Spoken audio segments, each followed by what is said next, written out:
Hello बच्चों, let's read this question. The question says the factors which influence growth are A option is nutrients, second is water oxygen, third is light temperature, D is all of these. तो यहाँ पर हमें पूछा गया है कि plant की growth के लिए कौन कौन से फैक्टर्स की रिक्वायरमेंट होती है. तो की कॉन्सेप्ट क्या है इस क्वेश्चन का?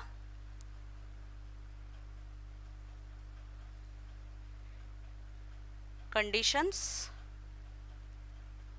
और फैक्टर्स फॉर ऑप्टिमम ग्रोथ. तो सबसे पहला फैक्टर जो होता है दैट इज वाटर. वाटर क्या करेगा? जब सेल डिवीजन के बाद सेल इलोंगेट होती है तो उस टाइम पे सेल जब टर्जिट होगा तो टर्जिट से हमारा सेल इलोंगेट होगा, तो वहां पर जो वाटर है वाटर टर्जिडिटी में हेल्प करता है. तो सबसे पहला क्या हो गया? टर्जिडिटी. टर्जिडिटी से क्या होगा? जब सेल टर्जिट होगा तो सेल एनलार्ज होगा. एनलार्ज.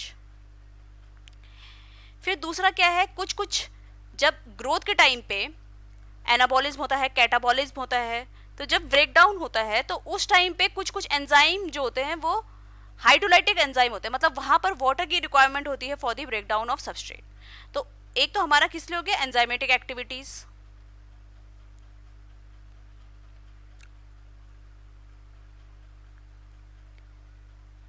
फिर दूसरा फैक्टर आता है हमारे न्यूट्रिएंट्स. न्यूट्रिएंट्स क्यों चाहिए होते हैं? न्यूट्रिएंट्स दो टाइप के होते हैं, मैक्रो और माइक्रो न्यूट्रिएंट्स. तो न्यूट्रिएंट्स क्यों चाहिए? जो जब हम एटीपी प्रोडक्शन कैसे होगी? जब हम रेस्पिरेटरी सबस्ट्रेट जो होते हैं जैसे carbohydrate, lipids, protein, mainly respiratory substrate carbohydrate use होता है. तो जब कार्बोहाइड्रेट का रेस्पिरेटरी सबस्ट्रेट का ब्रेक डाउन होगा तो तभी हमारी एटीपी प्रोड्यूस होगी. तो यहाँ पर हमें किस लिए हो गया? For the ATP production. तो respiratory substrate used for ATP production.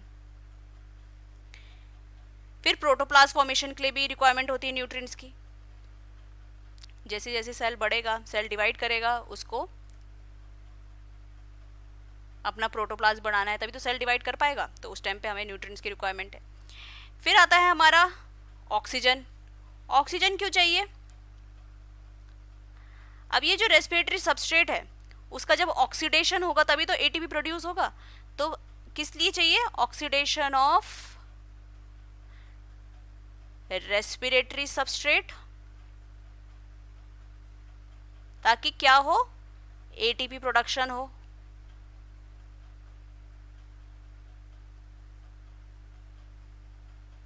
ATP production हो. फिर नेक्स्ट आता है हमारा, नेक्स्ट इज लाइट. लाइट क्यों चाहिए? For photosynthesis.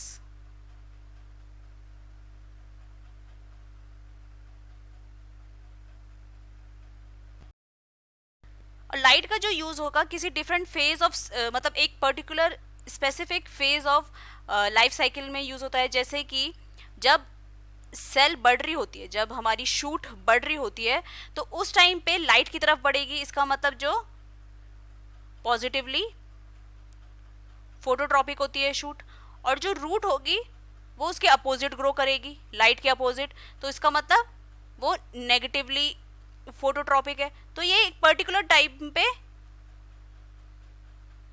लाइट की रिक्वायरमेंट होगी उस टाइम पे. वैसे जनरली फोटोसिंथेसिस के लिए यूज होगी.